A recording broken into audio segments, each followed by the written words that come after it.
students, let us start with part B of the video, and in this video we will discuss third principle, that is principle relating to law, justice and administration. So first part of this principle says that our judicial system should be separated from executive.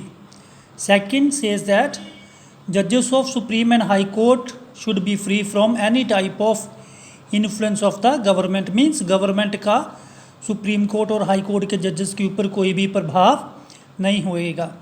The institution of panchayati raj shall be revived in the state so that political and administrative power is decentralised.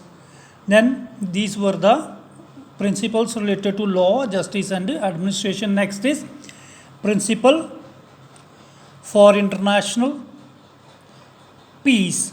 First principle says that there should be the state should conduct its foreign affair in such a way that friendly and cordial relations are established with one and another country. It means our country will make friendly relation with all other countries. Second says that special effort should be made to maintain international peace and security. So third says that state shall favor and encourage international peace and security through diplomatic channels. अगर किसी भी देश के साथ हमारा कोई झगड़ा है तो वो बातचीत से सॉल्व किया जाएगा. Then next starts miscellaneous principles.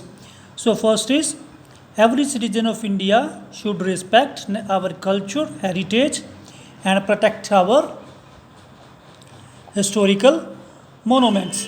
Next say there should be uniform and civil code throughout the country.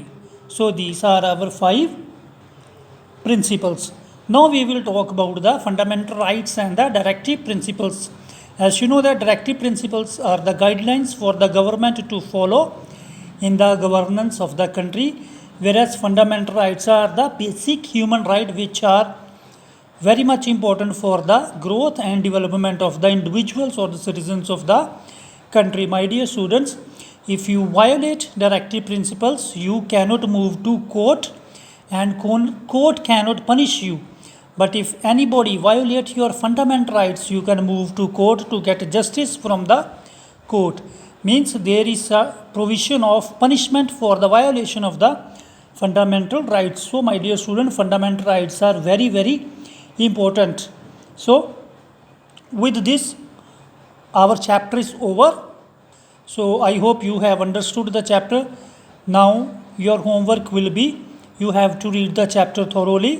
After reading the chapter, find the exercises and write the exercises on the book with pencil. Thank you very much.